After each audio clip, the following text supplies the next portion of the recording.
va donner sa première catéchèse de cette année 2007. Benoît XVI, peut-être l'avez-vous vécu en notre compagnie, qui a présidé à toutes les célébrations de Noël, bien sûr, la messe de minuit dans la basilique Vaticane, la bénédiction à la ville et au monde le lendemain, mais aussi les vêpres, les premières vêpres de la fête de Marie Mère de Dieu le 31 décembre avec le chant d'action de grâce pour l'année écoulée.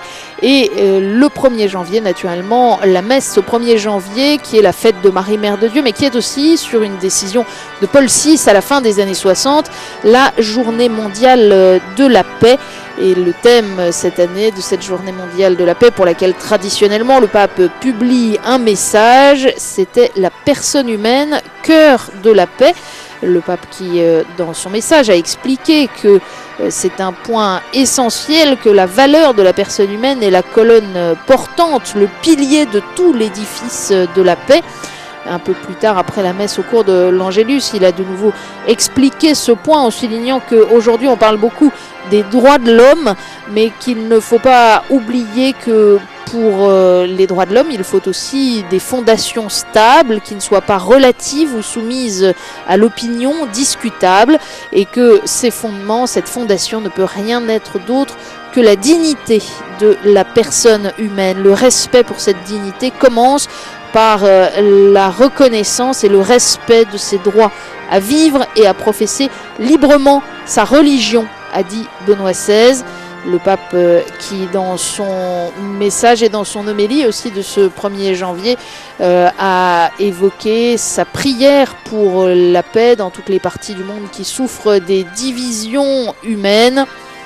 En ce temps de Noël, a-t-il souligné, nous accueillons le prince de la paix. Nous contemplons Jésus, né de la Vierge Marie, dans sa définition de véritable prince de la paix. Il est notre paix, venu abattre les murs de séparation qui divisent les hommes et les peuples.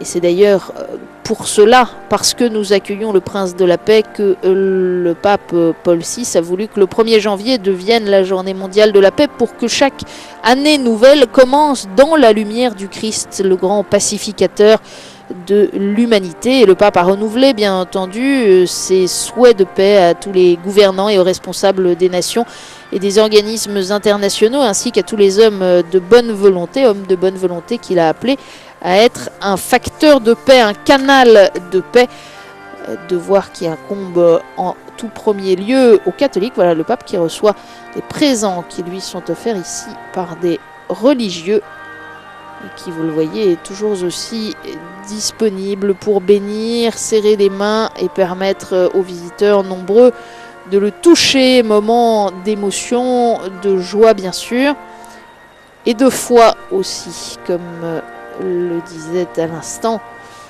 nos confrères de Télépache.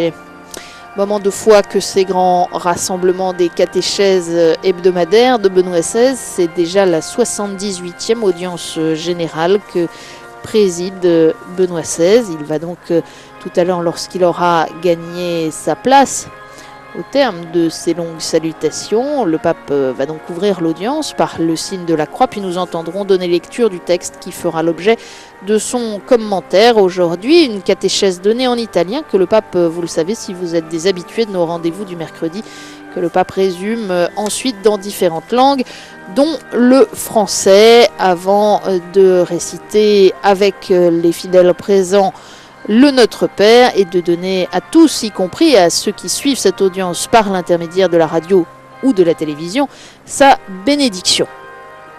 Le pape Benoît XVI qui commence l'année avec un programme relativement chargé déjà pour ce mois de janvier. Dès demain, il sortira du Vatican pour se rendre dans une cantine sociale tenue par la Caritas italienne à Rome. Et puis le week-end sera particulièrement chargé pour Benoît XVI. Samedi 6 janvier, vous le savez, c'est la fête de l'Épiphanie. Naturellement, le pape célèbre la Sainte Messe dans la basilique Vaticane. Ce sera à suivre en direct sur KTO à partir de 10h du matin, samedi. Mais le pape préside à nouveau la messe dimanche, car on fête le baptême du Seigneur. Et à cette occasion, c'est dans la chapelle Sixtine que le pape préside la messe. Et à l'occasion de cette messe, il conférera également le baptême à plusieurs petits-enfants.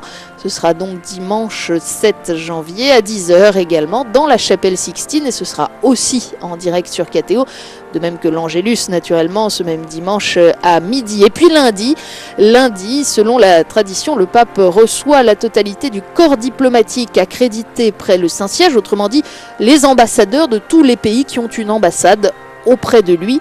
Et à cette occasion, le pape prononce traditionnellement un discours en français sur l'état du monde, pourrait-on dire, sur ses principaux points de préoccupation en regardant l'état du monde. Un grand discours en français très attendu bien sûr, et ce sera à suivre là aussi en direct sur notre antenne lundi 8 janvier à partir de 11 h. Et on a déjà d'autres rendez-vous sur l'agenda du pape alors qu'il se prépare à gagner sa place, à noter notamment à la fin du mois, le 25 janvier, fête de la conversion de Saint-Paul. Le pape se rendra à la basilique de Saint-Paul hors les murs pour la célébration des vêpres. Voilà un bref aperçu de l'agenda de ces prochains jours de Benoît XVI.